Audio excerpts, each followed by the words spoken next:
Thank you for joining me on today's podcast. We're going to talk about this commonly known phrase. It's called sharing is caring. You ever heard that?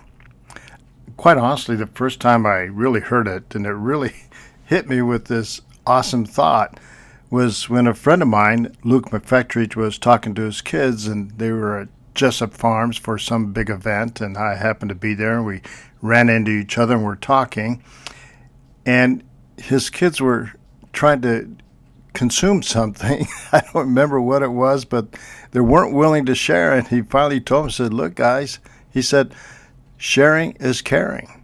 And he made them share what they had. And they calmed down and listened to him. And I just thought it was kind of fascinating to watch this little dynamic teaching that Luke was teaching his kids. But that's what I want to talk about. And does it have any biblical implications? Oh, I think it does. The phrase sharing is caring conveys the idea that when we share what we have, whether it's our time, resources, love, or knowledge, we demonstrate care and compassion for others. The concept encompasses several key themes. Really, it talks about, when you think about this phrase, generosity. Sharing involves giving to others without expecting anything in return. It reflects a willingness to help and support those around us. Because if it's not giving without expecting anything in return, well, then now you're a consultant or you're charging fees. That's not generosity. The other thing this phrase encompasses is empathy and compassion. The act of sharing signifies an understanding of others' needs and a desire to alleviate their struggles. It shows that we care about their well-being. And then it entails community and togetherness. Sharing fosters a sense of community and connection. And when we share, we strengthen our relationships and build bonds with others, promoting a supportive environment. And then there's this mutual benefit.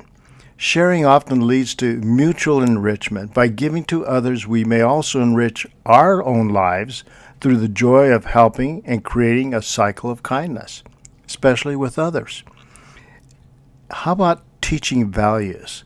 For children, as we just mentioned, and in various social contexts, the mantra, sharing is caring, teaches important values about cooperation, kindness, and social responsibility. Overall, sharing is caring serves as a reminder that the positive impact that the generosity and compassion can have in our relationships and the communities. The principle of sharing is caring is reflected throughout the Bible in various teachings and examples. I like what Mother Teresa used to say. It's not how much we give, but how much love we put into giving. Isn't that thoughtful? Okay, here's some key biblical references. Take a look at Acts chapter 2, verse 44 through 45. All the believers were together and had everything in common. They sold property and possessions to give to anyone who had need. Now, this passage really highlights the early Christians' commitment to sharing their resources with one another. And Stephen was put in charge of the social services program. He was probably one of the earliest and first social service directors in the Bible. Let's take a look at 2 Corinthians 9, verses 6 through 7. Remember this. Whoever sows sparingly will also reap sparingly. Whoever sows generously will also reap generously. Each one of you should give what you have decided in your heart to give, not reluctantly or under compulsion, for God loves a cheerful giver. This really encourages generosity and sharing with others, emphasizing the importance of giving willingly, not for an award, not for showboating. Don't let the left hand know what the right hand is doing, as it says in another passage, but give out of your heart. Give willingly. Winston Churchill said, "We make a living by what we get, but we make a life by what we give."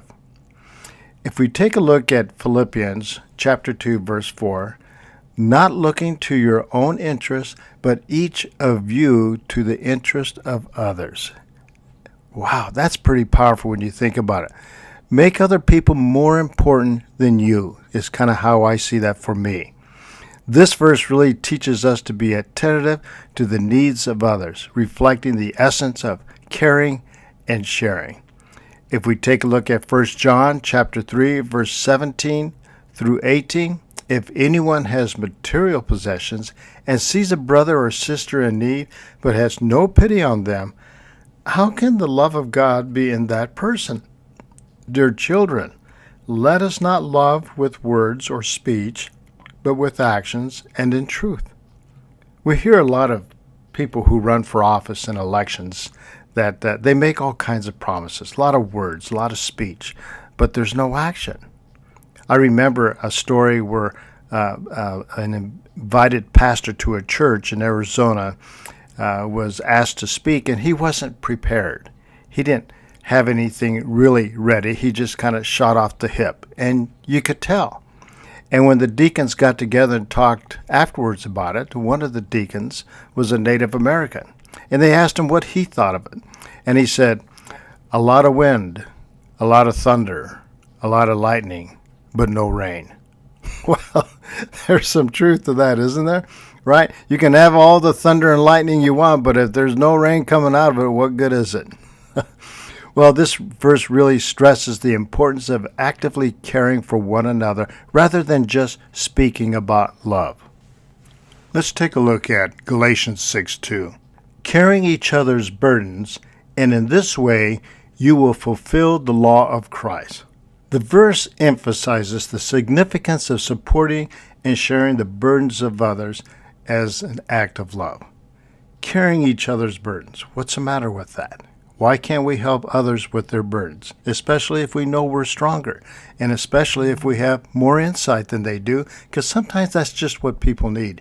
It's just some insight, maybe a different view, a different opinion to look at, but that's helping them carry those burdens.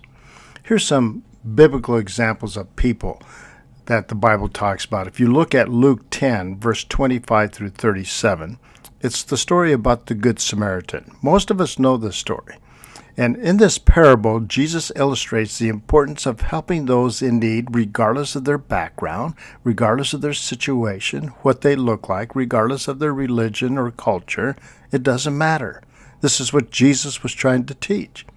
The Samaritan goes out of his way to care for a wounded traveler, demonstrating true compassion and generosity. If you haven't read the story, take the time to read it, because it really is a person who goes completely out of the way, not only to provide food and accommodations, but to come back and check up on him and to take responsibility for any bills that he builds up. And then there's the widow's mite. We can read that in Mark 12, verse 41 through 44. This story shows a poor widow who gives all she has, even though it's a very small amount. Her willingness to share demonstrates that caring is not about the size of the gift, but the heart behind it. And then we read the story about Zacchaeus. You all know this story. It's the wee little man in the tree. That's how that's usually commonly referred to. It's in Luke chapter 19, verses 1 through 10. After his encounter with Jesus, Zacchaeus repents and decides to give half of his possessions to the poor, and on top of that, to repay 4 times the amount he had cheated from others. See, he was a tax collector, and tax collectors had a tendency to cheat people. Well, this transformation showcases a change of heart towards sharing and caring for the community. So Zacchaeus had total surrender. And then there's Joseph of Arimathea. If you look at Mark 15, verse 40 through 46, this is the guy that went to the crucifixion, after the crucifixion of Jesus. Joseph, who was a very wealthy man, shows care and respect by providing his own tomb for Jesus' burial. This act of sharing what he owned reflects deep compassion. He gave up what was intended for him for someone else. These references and examples really illustrate the biblical foundation for sharing and caring, emphasizing the importance of love, generosity, and support within the community. I've learned that people will forget what you said. People will forget what you did, but people will never forget how you made them feel. how are you making people feel today? Are you doing it with the love of Christ within you? Are you doing it because you care about them? Or are you doing it because you want to be seen? Don't let the left hand know what the right hand is doing. I want you to have a very blessed day and go out and do something for somebody because you care about them.